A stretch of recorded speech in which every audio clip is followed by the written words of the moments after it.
Bom, vamos lá, vamos dar início então ao nosso encontro de estudos para o livro O Céu e o Inferno dessa noite. Hoje é dia 15 de maio de 2014, uma quinta-feira, 24 graus na cidade de Jaú, 20 horas e 9 minutos.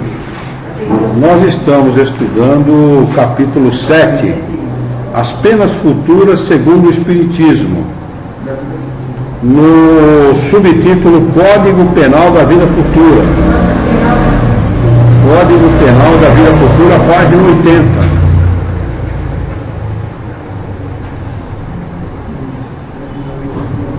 Ju, a última aula que você perdeu está na internet. Se você quiser pegar e fazer um resuminho, tá? Está na internet.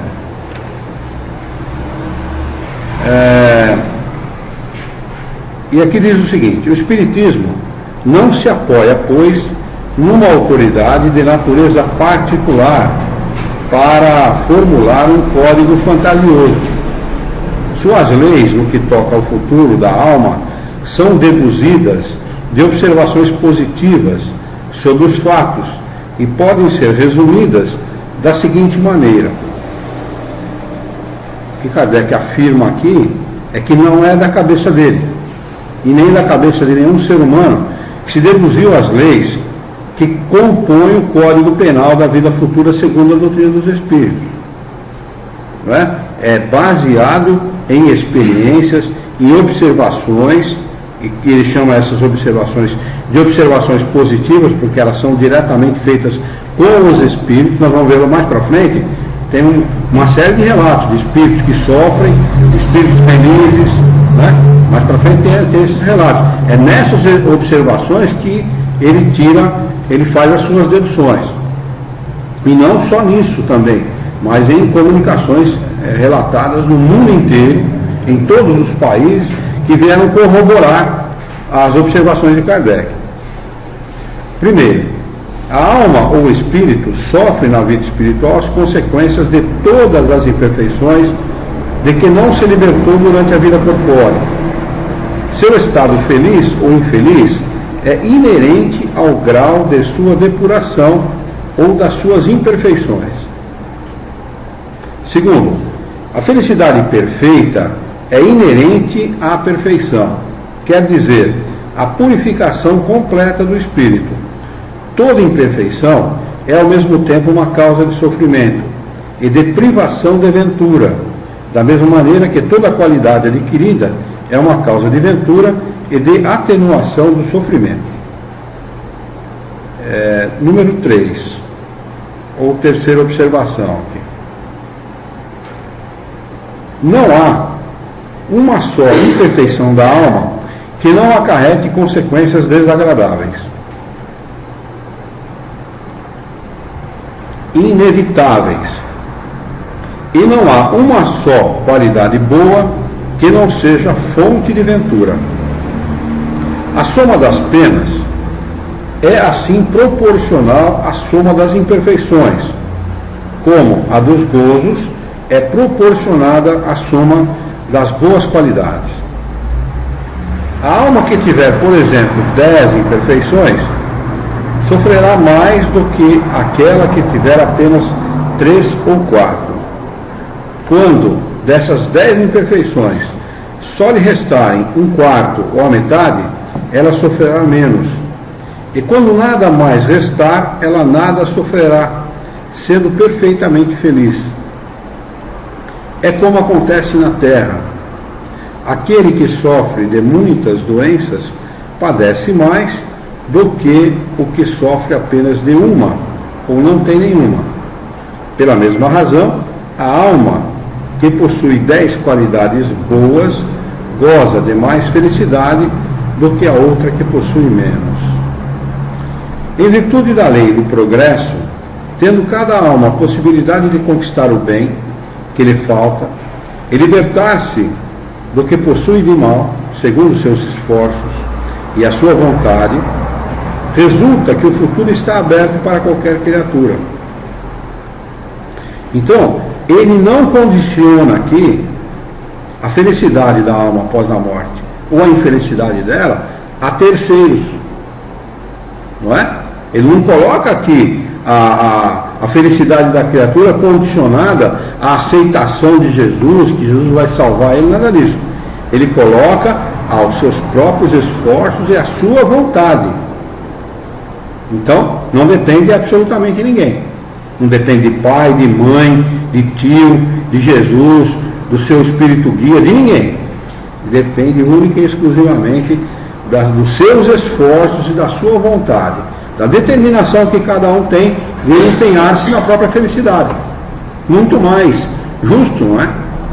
Muito mais justo que as leis da igreja, não é? Que por um cometimento de uma falta, considerada como pecado mortal, por exemplo, a pessoa está condenada eternamente a sofrer as privações do fogo do inferno, etc. E tal, né? Quer dizer, não condiz com a bondade e a justiça do Criador. Enquanto que essa afirmação de Kardec, né, pelas observações que ele faz com os espíritos, observações objetivas, como ele chama, com os espíritos, ele deduz que nada para nós está condicionado a terceiros, ou aos esforços de terceiros, e sim aos nossos próprios esforços e à nossa vontade. Até mesmo porque, se fosse dessa maneira, ninguém aprenderia nada, né? Que é preciso ele aprender para poder melhorar. E esse tipo de ilusão, com esse tipo de pensamento, é que eles condicionam os mais humildes, os menos letrados, os que raciocinam menos, a acreditar que, entregando-se a Jesus, ele está salvo. E investindo na obra de Jesus, que na realidade não é obra de Jesus coisa nenhuma, é obra do próprio homem. Mas como eles colocam nesta condição, a pessoa dá bastante dinheiro na igreja, e isto satisfaz ao pastor e a ele também, porque ele, no seu modo de pensar, ele raciocina dessa forma: eu estou salvo. Essa sacada de que Jesus morreu na cruz para salvar todo mundo, é isso aí. Está até hoje valendo. Até hoje valendo para muita gente, né? A minha avó desencarna, ela é obrigada a ser assistida num centro espírita, não é? Ser levada para um centro espírita, para poder ser esclarecida, porque ela estava esperando Jesus ir buscar ela. Evangélica, sempre deu dízimo na igreja, e o pastor dizia que quem dava o dízimo investia na obra de Deus, né? Portanto, ela estava salva, e quando morreria, Jesus viria buscar cada um e levaria para o seu reino, para o reino dos céus. E ela ficou esperando Jesus buscar. O que aconteceu? Não veio, ninguém veio buscar, que não tem o que vir buscar, né? Mas olha que ponto condiciona a cabeça dessas pessoas a pensarem, a imaginarem que elas estão salvas pelo simples fato de dizer assim: eu acredito em Jesus, não é? Por isso que a gente sempre afirma para os companheiros o seguinte: nós não temos que acreditar em absolutamente nada. Se você não acredita em Deus, continue não acreditando. Estude espiritismo, estude bastante, não é? Aí você vai deduzir pela lógica dos ensinamentos dos espíritos, e realmente ele existe. A todo efeito corresponde uma causa. A todo efeito inteligente, uma causa inteligente. E o poder da causa está em relação direta com a grandeza do efeito. Isso é uma dedução lógica, não tem o que você colocar de lado nessa dedução, nesse raciocínio. É um raciocínio lógico. Não tem questionamento. Não tem como questionar, não é? Como é que nós vamos justificar um efeito inteligente? O nada não cria nada. Nada é nada. A soma de dois nadas é nada, não é? Aliás, não dá para somar dois nada, porque não existe dois nada, né? Nada é absoluto, não é? Então, o nada não cria nada. Se existe um efeito inteligente, é porque alguma causa inteligente deu origem àquele efeito, não é? Então, sempre que as pessoas perguntam a esse respeito, eu sempre procuro dizer isso, e aconselho os companheiros que conversarem espiritismo com as outras pessoas assim: não deixe de acreditar naquilo que você acredita, não deixe de acreditar não. Você é católico, é evangélico, seja lá o que você for, continue acreditando, mas vá em busca de um raciocínio mais lógico, vá em busca de saber outras coisas. Aí você vai deixar de acreditar para saber, o que é completamente diferente. E quando nós desencarnarmos, né, vamos supor, nós 5 aqui, desencarnarmos, o que vai acontecer com a gente quando nós desencarnarmos? Primeiro nós vamos estar num estado de perturbação, que é natural, ele pode ser mais ou menos longo em função da evolução de cada um, não é assim? Ele pode ser muito rápido para uns e um pouco demorado para outros. Nós vamos sair desse estado de perturbação e vamos retomar as nossas consciências. Não é? O que vai acontecer com cada um de nós sabendo que nós sabemos? Bem, se eu não estou muito bem, eu não devo isso a absolutamente ninguém, senão a mim mesmo. Não vamos ficar esperando Jesus vir buscar, nem um anjo vir nos receber, nem absolutamente nada. Não é? E se eu... a causa porque não está bem. Mas é justamente o que quem tem conhecimento vai em busca disso. Aí já completa. Vai em busca disso, a pessoa vai em busca, é natural. Uma pessoa que tem um conhecimento, ela fala, bom, eu não deixei de fazer isso, deixei de fazer aquilo, vai acabar deduzindo. Porque aí tem todo o tempo do mundo, tem toda a liberdade do mundo. Mesmo você consegue fazer isso. Consegue, mas o que eu quero dizer, na situação extrema de morte, né, da perda do corpo físico, nenhum de nós aqui vai ficar esperando a salvação. Sim. É isso que eu quero dizer. Né? A gente sabe que é pelos nossos esforços e pela nossa vontade que nós vamos conquistar a felicidade. Cada um de nós vai conquistar a felicidade. Se nós desencarnarmos e não estivermos bem, nós não temos que culpar, nós sabemos que não temos que culpar ninguém, a não ser a nossa própria falta de esforço e de vontade. É disso que eu quero dizer. Isto é ruim? É claro que não, é muito bom. Porque isso faz com que a criatura sofra menos. Já imaginou o cara desencarnar e ficar aguardando Jesus ir buscar ele? E quando tem uns que acreditam que as trombetas têm que soar? Né? Então, nós recebemos um aí na terça-feira que estava lá deitado no caixão, esperando soar a trombeta. Ele está deitado, né? Para ele, ainda bem esperando, senão se ficasse em pé ele ia cansar. Né? Mas ele deixou o caixão e veio se comunicar no centro espírita. Porque ele falou, estou até agora esperando. E eu não lembro quanto tempo fazia, mas fazia muito tempo. Eu perguntei para ele na época. Fazia muito tempo. Então, estou esperando a trombeta chegar, porque a promessa era de que as trombetas tocariam, as ovelhas ficariam à direita de Deus e os que não são salvos ficariam à esquerda e tal. E eu estou esperando tocar a tal da trombeta. Questão do julgamento, né? No final. Já imaginou? Já imaginou? O que cria de expectativa? Né? Imagine se cada um de nós aqui se imagine nessa situação. Acho que por isso que é bom não ficar muito apegado a esse tipo de. As pessoas não deveriam ser apegadas a informação nenhuma. Eu digo apegado a informação nenhuma. Tem gente que você fala que 9 é 9, o cara morre achando que 9, sabe? Ele fixa a ideia de uma tal maneira que ele não consegue ter abertura para a visão para outras coisas. Porque existe, mesmo dentro do Espiritismo, uma tendência natural à idolatria. O homem é idólatra por natureza, porque ele quer colocar nas costas do outro a responsabilidade que é sua. É claro, é natural. A história que se conta a respeito de Moisés qual é? Ele sobe o monte lá, Ararat, se eu não me engano. Não, Ararat é a Arca de Noé. A Arca de Noé. Qual que é o outro monte lá que eu não lembro qual é? Também Sinai. Monte Sinai. O Sinai, né? Que ele recebe as tábuas da lei e tal. Sinai. Tudo bem. Então, ele sobe o tal do monte lá, vai receber os 10 mandamentos, né? Como médium que era, e um bom médium de efeito físico, segundo conta alguns livros espíritas, vai receber lá. Quando ele volta, o que criaram? Recolheram o ouro entre todos os hebreus e criaram um bezerrinho de ouro para poder ser adorado.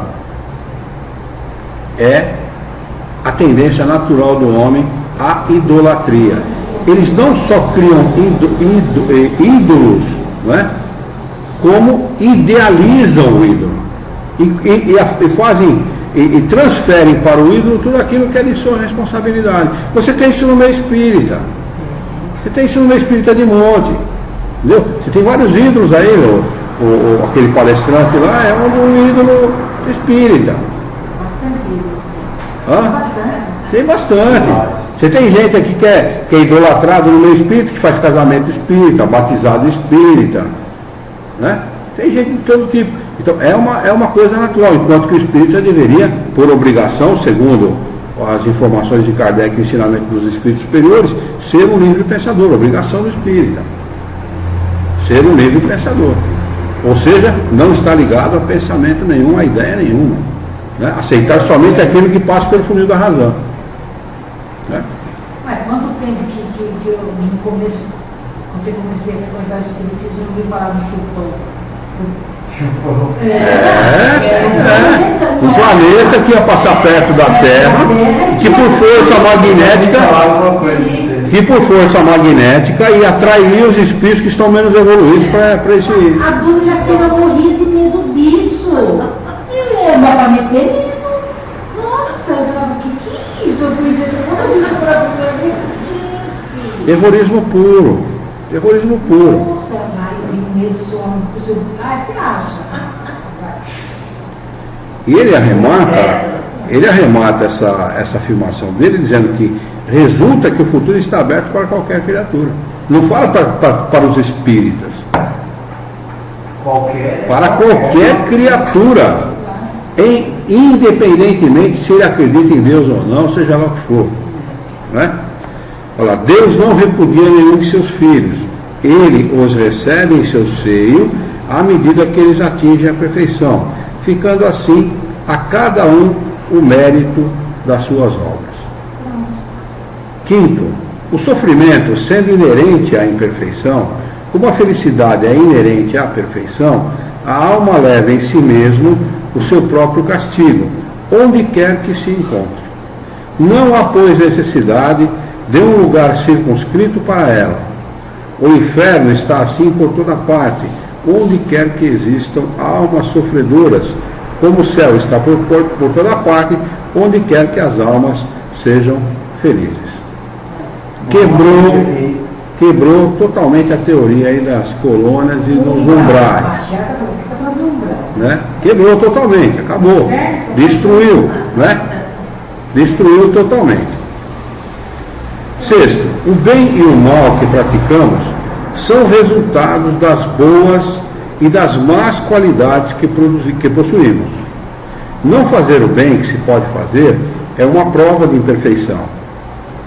Se toda imperfeição é fonte de sofrimento, o espírito deve sofrer não só por todo o mal que tenha feito, mas também por todo o bem que podia fazer e que não fez durante a sua vida terrena. Então, eu reputo a esta afirmação de Kardec o seguinte: nós temos o dever, sim, de divulgar a doutrina espírita, nós temos o dever de agir de conformidade com aquilo que nos ensina o Espiritismo. Temos esse dever. É nosso dever. Se nós quisermos estar bem depois da morte, é nosso dever fazer tudo isso que está ao nosso alcance, tanto na divulgação quanto na ação. Agir exemplificando.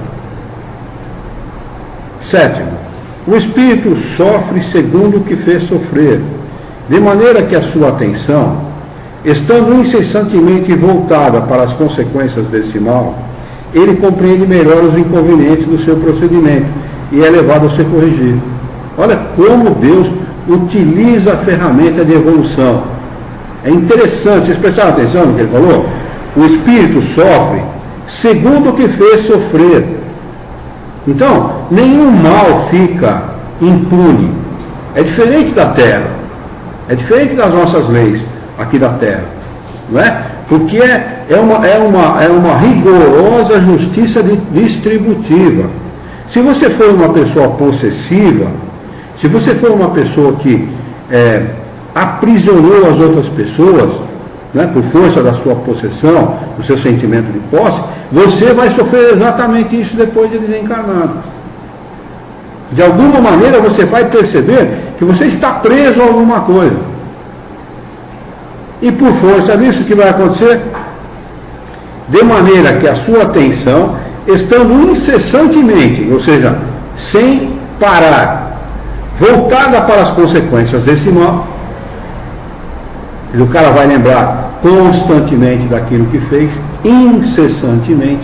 Fiz isso, estou passando por isso. Fiz isso, estou passando por isso. Já pensou? Vocês já imaginaram? O que não deve, a gente fala que a gente sofre aqui na Terra. Não dá 0,01%. Esse é o estado infernal. Exatamente o estado infernal. Eu lembro, nós vamos ver mais para frente a comunicação de um espírito. Nós vamos lembrar depois quando nós estivermos lendo. Kardec pergunta para ele se ele era feliz, como ele faz com todos os espíritos. Não, eu estou infeliz. Eu estou infeliz. E como você está? Eu estou num lugar sozinho e aqui tudo é branco, uma luminosidade que me cega. Eu estou falando com as minhas palavras, é algo semelhante. A punição dele era ficar num lugar aonde ele, é claro que ele não está sozinho, né? Mas ele sentia-se sozinho com uma luminosidade que o cegava. Então, a cada um uma rigorosa justiça distributiva, ou seja, vai receber de igualdade com aquilo que fez. E isso também vale para o bem. Por isso que Jesus falava assim: a cada um será retribuído tudo que você fizer de bem, o cêntuplo. Não é isso? Não é isso que ele fala nos Evangelhos? Exatamente isso. Por quê? Porque ele sabe que o bem produz um bem de alta intensidade, como o mal produz um desconforto de alta intensidade. Esse espírito que fica nessa caridade toda é sinal que o inferno não é escuro, né? Senão não é tão pouco umbral. Umbral, né? Porque você fica numa caridade. Tão pouco umbral, porque o sujeito descreve um umbral como sendo um lugar viscoso, lamacento, cheio de gente falando ai, não sei o quê. Isso pode valer para pessoas, para determinados tipos de punição. Mas não é regra geral. E fizeram no Espiritismo disto regra geral. Pode valer isso aí. O cara está num lugar lamacento, lodoso, fedido, cheio de gente gritando ai, me socorre e tal. Pode até valer, dependendo do tipo de punição que o espírito precisa passar, né, para entender aquilo que cometeu, né? Mas nem todos passam por isso.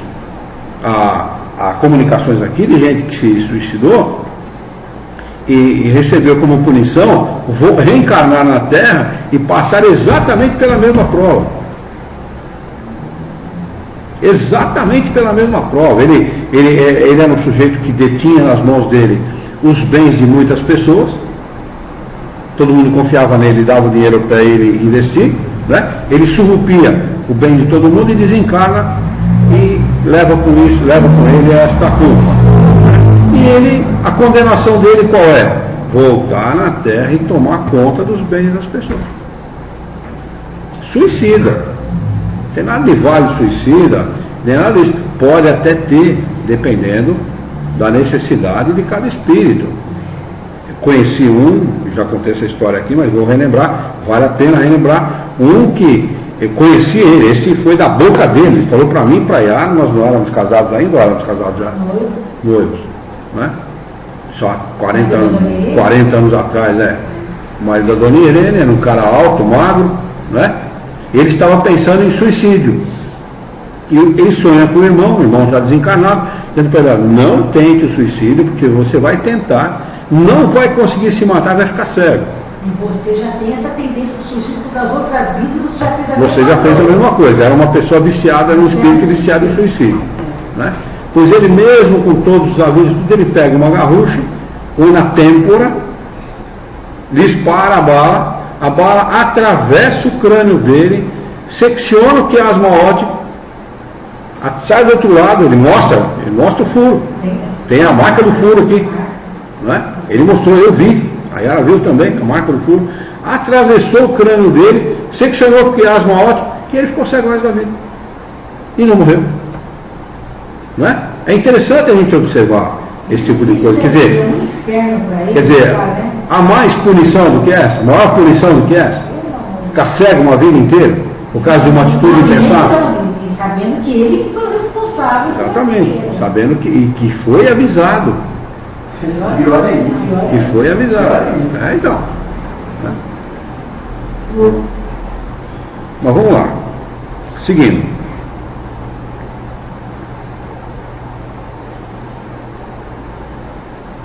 Oitavo, a justiça de Deus sendo infinita, todo o mal e todo o bem são rigorosamente levados em conta. Quando ele fala rigorosamente, é aquilo que a gente estava comentando agora há pouco, né? Tudo, ponto e vírgula, né? Isso não quer dizer que porque o cara matou a pessoa, numa próxima ele vai morrer da mesma situação. Não. Você vê, esse sujeito que a gente acabou de comentar era viciado em suicídio e, no entanto, não conseguiu se suicidar. Não, eu estou colocando isso porque senão o pessoal não levar muito da letra. Acaba querendo deduzir que se matou um tem que morrer. Tem que morrer, porque matado. É um absurdo isso, não é nada disso. A justiça de Deus ela age por vários caminhos, né? A gente sabe de um palestrante espírita também, amigo do seu Milton, que isso foi noticiado no meio espírita há pouco tempo atrás, uns 4, 5 anos atrás, que era uma pessoa excelente, extraordinária, bondosa, né? Foi dar uma palestra no centro espírita, saiu do centro espírita e foi morrer assassinado. Em São Paulo, capital. E uma pessoa, disse que era uma pessoa extraordinária, fabuloso, falou o nome dele, tudo, conhecia ele, palestrante, bom palestrante. Quer dizer, a vítima, é claro que não, ele não foi vítima de nada. É a rigorosa justiça distributiva do Criador que marcou a vida dele por esta passagem, certamente para quitar alguma coisa com a própria consciência, com certeza.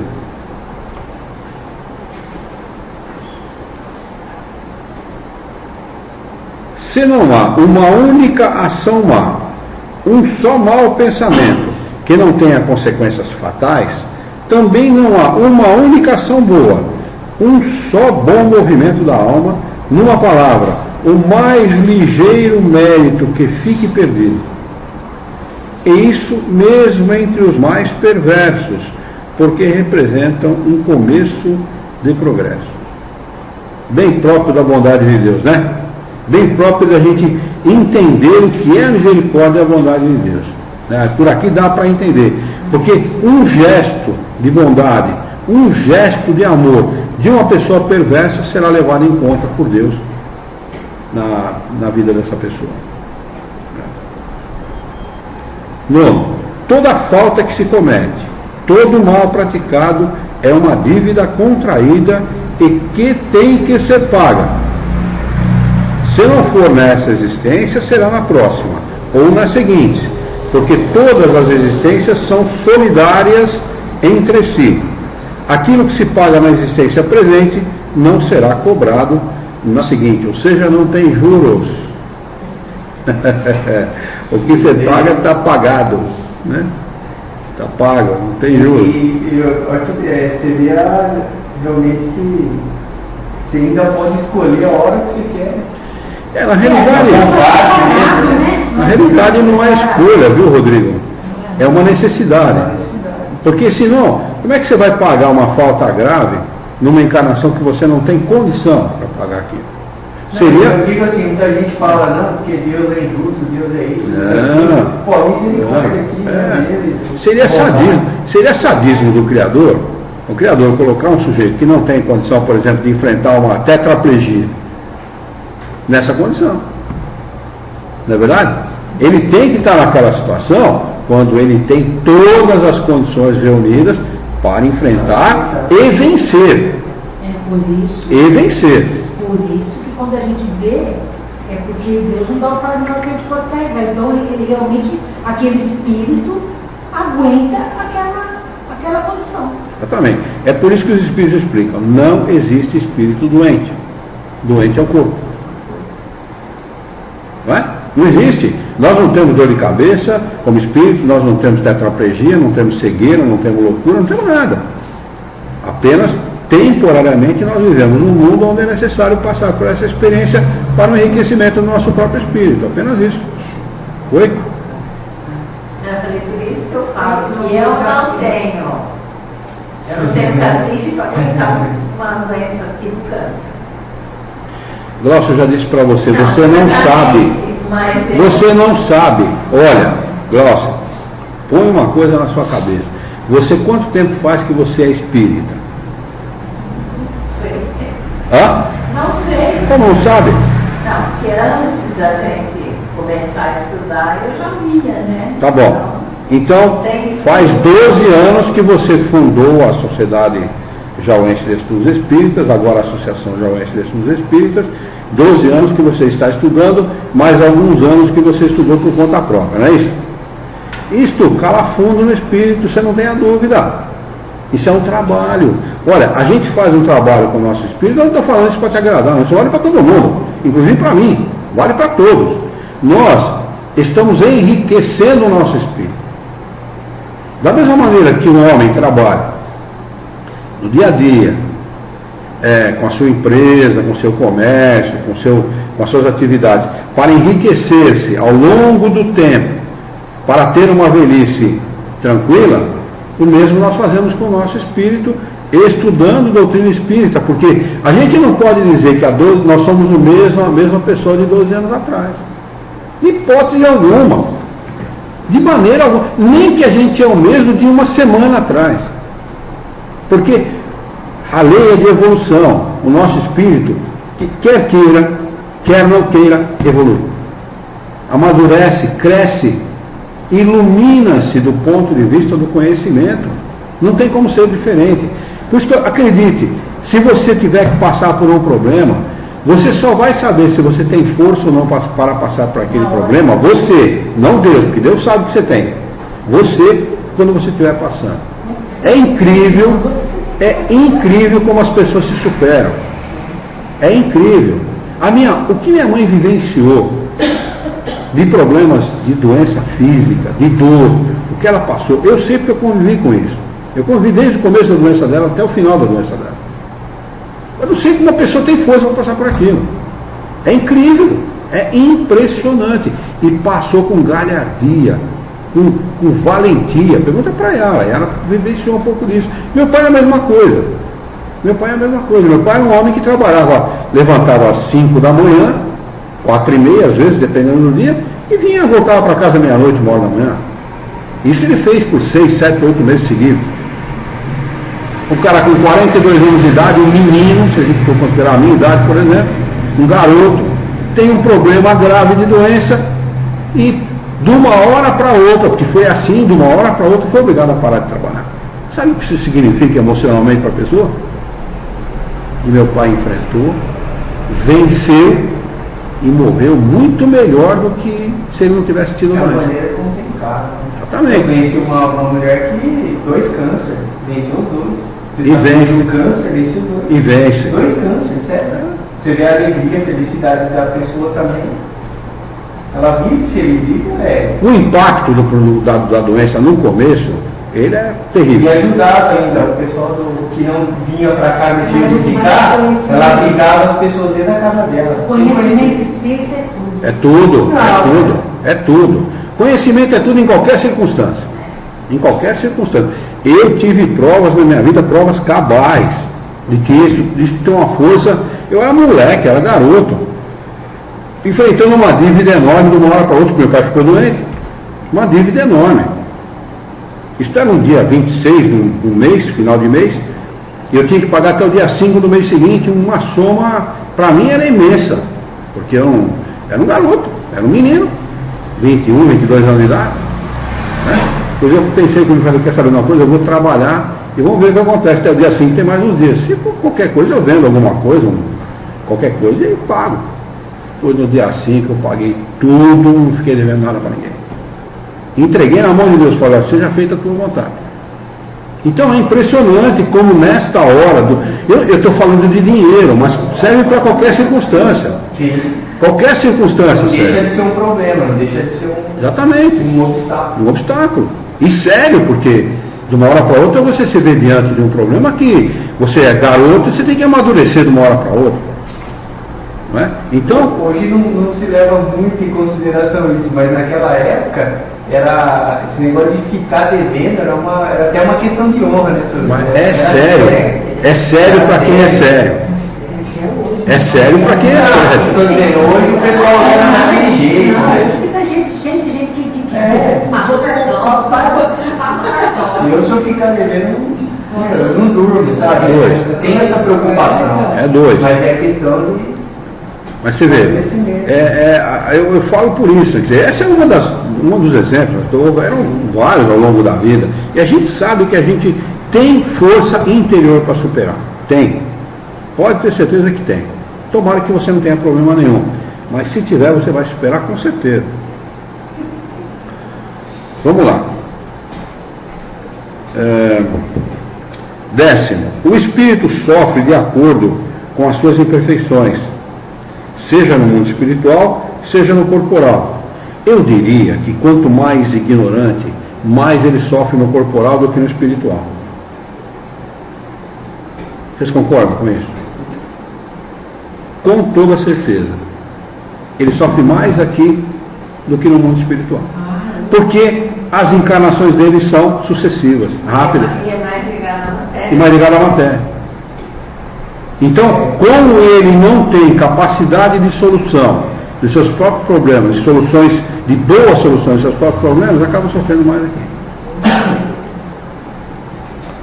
Todas as misérias, todas as dificuldades que ele enfrenta na vida corpórea são as consequências de suas próprias imperfeições.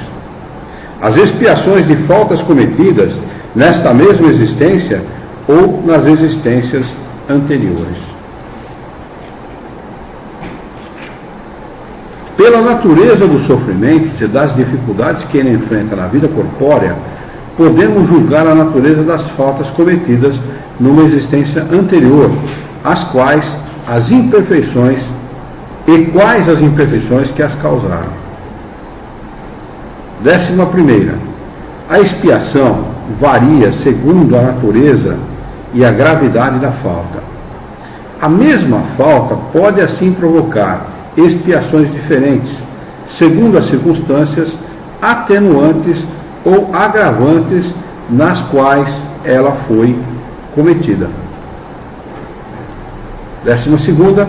Não há no tocante à natureza e à duração do castigo nenhuma regra absoluta e uniforme. Pô, devia ser divulgado isso no meio espírita, caramba, para com isso.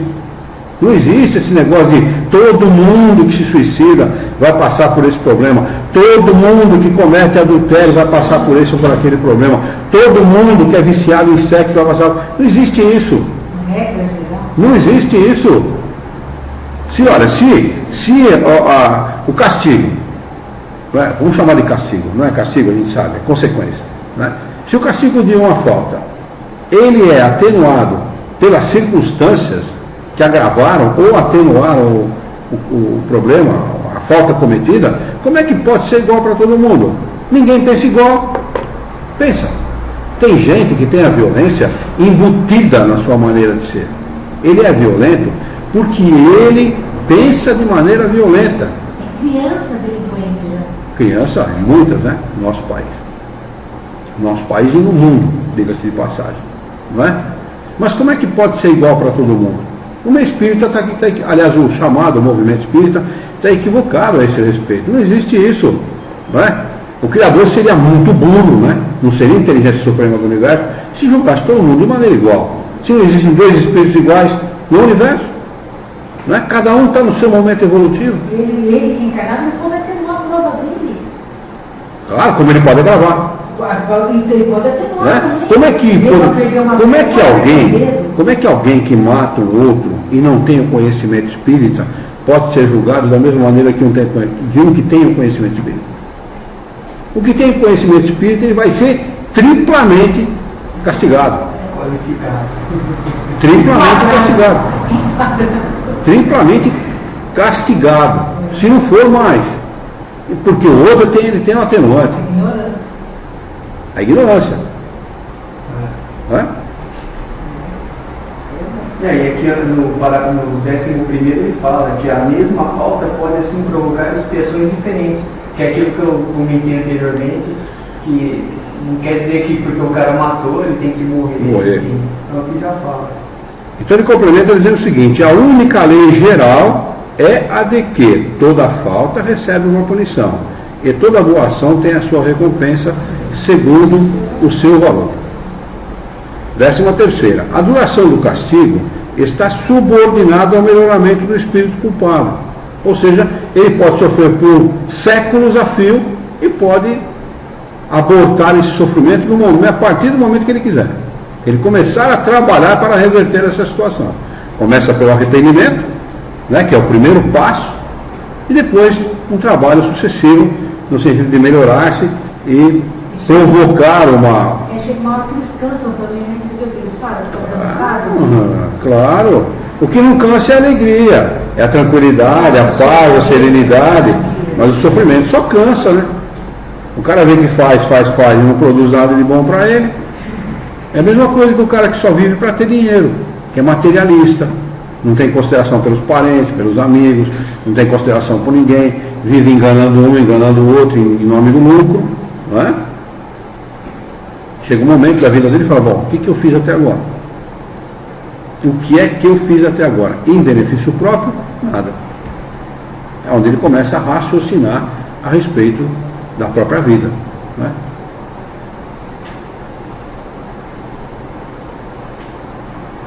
O que Deus exige para o termo dos sofrimentos é uma melhora verdadeira, efetiva, com um retorno sincero ao bem. Não faltou nenhuma. Tá. Nenhuma condenação é pronunciada contra ele por tempo determinado. Ou seja, não tem nenhum tribunal, né? Vai ser recebido por nenhum tribunal para falar: você está condenado a tantos anos de sofrimento ou coisa que o valha. O Espírito é assim e sempre o árbitro do seu próprio destino. Pode prolongar os seus sofrimentos pelo seu endurecimento no mal e abrandá-lo e até mesmo abreviá-los pelos seus esforços em praticar o bem. Uma condenação por tempo determinado, qualquer que fosse esse tempo, teria o duplo inconveniente de fazer o espírito sofrer inutilmente depois de melhorado, ou de cessar antes que ele se libertasse do mal. Deus, que é justo, pune o mal enquanto ele existe, e deixa de punir quando o mal deixou de existir. Ou, se quisermos, sendo o mal moral a própria causa do sofrimento, este dura somente enquanto aquele subsiste, e a sua intensidade diminui à medida que o mal vai desaparecendo. Ou seja, quem causa o nosso próprio sofrimento somos nós mesmos. Né? Nem Deus causa o nosso sofrimento, ninguém causa o nosso sofrimento. Única e exclusivamente somos nós, porque ele chama aqui o mal moral. O que é o mal moral? Toda a ignorância que gera o mal. Não é? E nós chamamos de sofrimento o quê? Tudo aquilo que nos causa desconforto, aflição. Não é? Que para uns pode ser a razão de alegria, para outros pode ser a razão de sofrimento. Não é? Tem gente que ganha tanto dinheiro que, se ele não gastar no mês 500 mil reais em besteira, eu não estou exagerando não, viu? Eu não estou exagerando não. Tem gente que gasta, viaja o mundo inteiro, sempre, gasta em shopping, gasta 200, 300 mil reais assim, compra um carro novo. Eu conheço, já ouvi falar de gente que tem coleção de carro esporte guardado em fazenda. Nem usa, usou uma vez, experimentou o carro uma vez, guardou o carro lá. É desse jeito. Né? Quer dizer, quando a gente ganha um dinheirinho a mais, que consegue guardar 100 reais, ele se dá por feliz. Enquanto que o outro, se deixar de gastar 200, 300 mil reais, se acha infeliz. Olha a disparidade, né, entre o que pode significar felicidade e infelicidade para as pessoas. Né? Eu estou falando só em termos de vida material, né? Mas enquanto que para uns a felicidade do outro é a felicidade dele, para outros a felicidade do outro é a infelicidade dele, dependendo do grau de ignorância que ele tenha, que ele vive, né? Uma pessoa ansiosa, uma pessoa vaidosa, uma pessoa que é ciumenta, né? Que se enciuma da vida dos outros, do bem dos outros, do crescimento dos outros, da evolução do próximo, ele se sente infeliz, porque como é que o cara não faz nada? Eu achei gente que fala isso, o cara não faz nada, não trabalha, tem de tudo. Não é?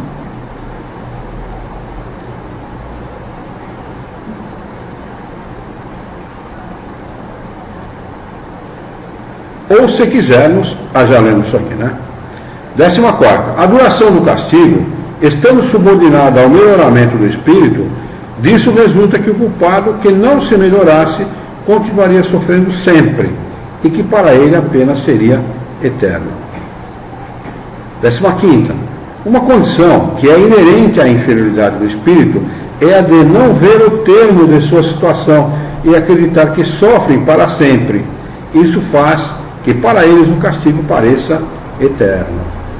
Tem um rodapé de número 29 que diz: perpétuo é sinônimo de eterno. Dizemos, as neves perpétuas, os gelos eternos dos polos. E também se diz, o secretário perpétuo da academia, o que não quer dizer que se trate de eternidade, mas somente de um tempo indeterminado. Eterno e perpétuo se empregam, pois, também no sentido de indeterminação. Nessa acepção, se pode dizer que as penas são eternas quando entendemos que não têm duração limitada. São eternas para o espírito, que não vê o seu fim. 16ª, o arrependimento é o primeiro passo para o melhoramento, mas ele apenas não basta, sendo necessárias ainda a expiação e a reparação. Arrependimento, expiação e reparação são as 3 condições necessárias para apagar os traços de uma falta e as suas consequências. O arrependimento suaviza as dores da expiação, porque desperta a esperança e prepara a reabilitação. Mas somente a reparação pode anular o efeito ao destruir a causa. Interessante, né? Essa afirmação. O perdão seria uma graça e não uma anulação da falta. Vamos dizer de novo, vale a pena, né? Vale a pena. O arrependimento suaviza as dores da expiação, porque desperta a esperança e prepara a reabilitação. Primeiro passo. Mas somente a reparação pode anular o efeito ao destruir a causa. O perdão seria uma graça e não uma anulação da falta. É porque já causou, né? Então você pode tem que reparar, mas então causa vai ter a consequência. Você tem que reparar, você não pode botar remendo. Não tem jeito de remendar a situação. Ou você repara ou não repara. E às vezes reparar uma falta leva uma vida inteira. O perdão é um plus a mais aí. O perdão seria o que ele falou aqui, o perdão seria uma graça. O perdão, o que ele faz é desanuviar uma situação. A situação está nublada, né? Escurecida pelo ódio, pela raiva, pelo desejo mútuo de mal. Né? Quando acontece o perdão, isso desanuvia. Né? Não fica, a coisa não fica nublada, fica limpa. Né? E facilita a reparação da falta. Deixa mais transparente a coisa. Mais transparente e mais fácil, facilita, né? Facilita. Mas verdadeiro também. É claro, evidente que se não há o perdão, como é que pode haver reparação? Né? E você dá abertura também no perdão. Porque a pessoa fala, puxa vida, pelo menos ele foi humilde em chegar e falar. Porque não sei se vocês já tiveram essa experiência, mas muitas vezes se eu erro, eu falo, ó, desculpa, errei e tal. E você percebe que você dá uma quebrada na pessoa. Tem um livro. Tranquilo, tá, dá aquela apaziguada. Se eu não me engano, eu tenho um livro, se eu não me engano, é da Zíbia Gasparetto. Se eu não me engano. Esse livro é um dos poucos que ela escreveu que realmente é autêntico, na minha opinião. O nome dele é O Amor Venceu. Já leu esse livro? Já leu, Glaucio? Eu acho que sim. Extraordinário. Conta a história, é uma história que se passa, acho que no Egito, uma coisa assim, eu não lembro bem do enredo, faz muito tempo que eu li. É uma moça que trabalha para uma pessoa E essa pessoa tem um ódio profundo dessa moça. Essa moça era uma pessoa boa, era uma pessoa tranquila, calma e tal. E essa pessoa que tem ódio dela, é mais ou menos assim o enredo, ela fica doente. E quem é colocado para cuidar dela é esta moça, justamente aquela aldeia. E ela nutre um ódio profundo por aquela moça, profundo. Mas ela não pode falar, não pode se manifestar, ela está entrevada numa cama, e a moça com muito carinho, com muito amor, cuida dela. A história se desenrola por aí. E no final, ela de ódio passa a ter amor pela criatura. O amor venceu. Muito bom. Tem na biblioteca, se alguém quiser se interessar. Muito bom esse livro. 17º. Olha aí.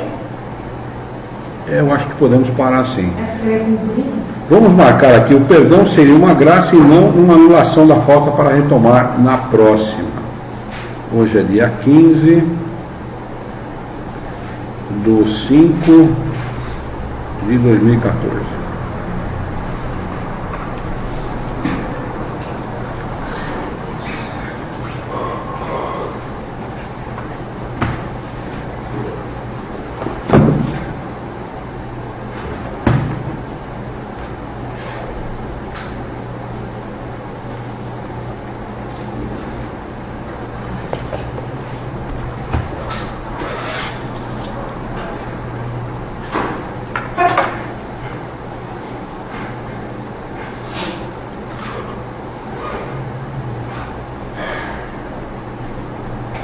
Muito bem, vamos fazer a nossa prece?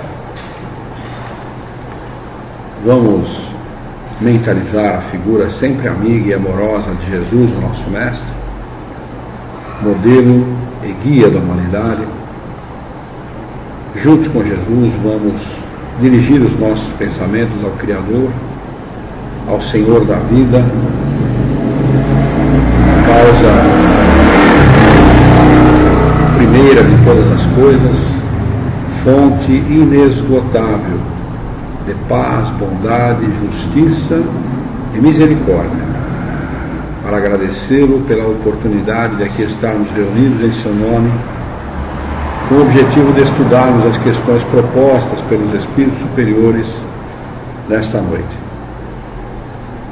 Queremos ainda pedir-te humildemente bom ânimo, coragem, determinação, ideias renovadas, alegria de viver, entusiasmo, para que nós possamos trabalhar, produzirmos o bem e sermos úteis e dignificar a vida. E, sobretudo, Senhor, dá-nos a força necessária, os bons pensamentos, a boa inspiração, para podermos fazer da nossa própria existência um profundo e sincero respeito ao nosso próximo. Em teu nome, Senhor, em nome de Jesus, em nome dos bons espíritos, em nome do nosso diretor espiritual e de sua equipe, de todos os encarnados e desencarnados que participaram dos nossos estudos desta noite, nós o declaramos encerrado.